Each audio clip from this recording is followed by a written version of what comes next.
Баршаңызға қайырлы күн. Сіздермен Гаухар. Бүгін оқтаусыз жасалуына небәрі бір 20 минут уақытыңыз кететін осындай жұмсақ балды тортын жасаймыз. Видеоны міндетті түрде соңына дейін қараймыз. Алдымен 72% сары майға қантты қосамыз. Газдың астын жағып, енді қант пен сары май езілгенше осылай жақсылатып барлығын араластырып тұрамыз. Видеоның описание бөлімінде қыздар барлық құрамдары жазулы тұр. Егер де сол құраммен дәл солай жасасаңыз, сізден де бірден шығатын болады. Және де бұл балды тортын маған ұнайтыны қамырын жасап, оны оқтауымен жаймайсыз. Яғни барлығын бірден 8-7 минутта пісіріп алатын боласыз. Мінекей сары май езілгеннен кейін енді балды құямыз. Осы кезде барлығы айтып жатады қазір, балды ыстыққа құюға болмайды деп, бірақ та біз газды азайтамыз. Яғни баяу отта тағы да бір ас қасық соданы салып, массамыздың көлемі 2 есеге ұлғайып, осылай әппақ болып көпіргенше 1-2 минуттай ғана араластырамыз.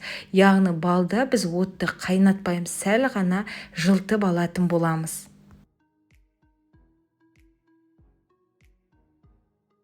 Қыздар 1-2 минуттан кейін міндетті түрде астын сөндіріп, газдан алып тастаймыз. Масса суығанша енді 4 жұмыртқаға шым-шым тұзды қосып, 4-5 минуттай миксерлейміз. Бізді масса түсін өзгертіп әппақ болып, өзінің көлемін 2 есеге осылай ұлғайтуы керек. Егер де рецепт ұнап жатса, комментарийға өз ойыңызды жаза кетіңіз, және де менің парақшамда қандай рецептерді көргіңіз келеді жазып кетсеңіз, келесі жолы сол тағамдарды түсіретін боламын. Мінекей масса көлемін 2 есеге ұлғайтқаннан кейін енді суыған балдың массасын құямыз. Тездетіп барлығын араластырып аламыз. Әйтпесе ыстық болса, біздің жұмыртқамыз пісіп кетуі мүмкін. Осылай барлығын араластырамыз.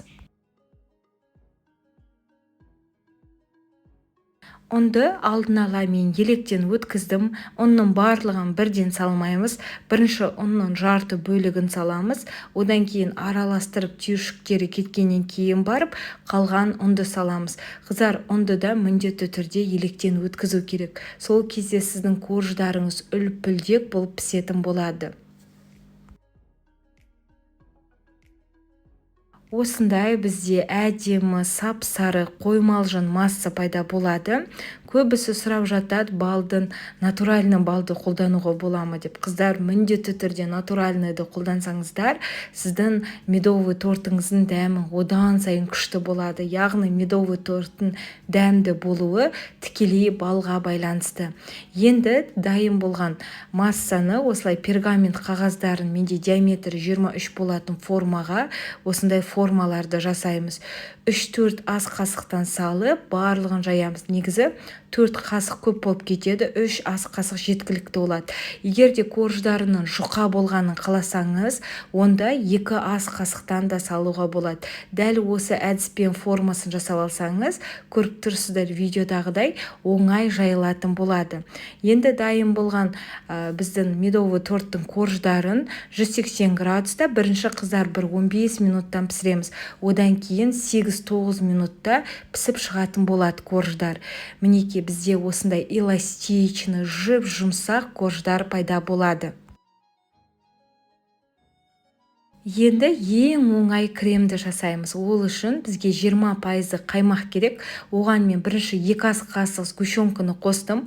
Одан кейін дәмін көресіз. Егер де тәтті болғанын қаласаңыз, тағы да 1 ас қасықтан қосуға болады. Сосын қыздар, бүгін осы жолы мен бірінші рет орех және де малинаны қостым. Дәмі енді керемет болып шығады. Енді дайын болған корждарды жинап бастаймыз. Бірінші корж, содан кейін 2-3 ас қасықтан қаймақты саламыз, одан кейін қайтадан коржды саламыз. Кез келген қатырып тұрған жидектерді қосуға болады. Мен жазда осындай малинаны қатырып қойған еді, малинадан қостым. Енді қыздар, дәмі керемет болып шығады. Міндетті түрде осы әдіспен жасап көріңіздер. Бұл балды торттың бір жақ жері пропитканы күтпейді, яғни 15-20 минуттан кейін дастарханға қоя берсеңіздер болады. Сонымен қатар достар, менің YouTube парақшама тіркелуді ұмытпаймыз. Қоңыраушаның белгісін бассаңыз, қандай да бір жаңа рецепт шықса, сізге бірден хабарлама келеді. Сіздермен бірге болған Гаухар ас болсын.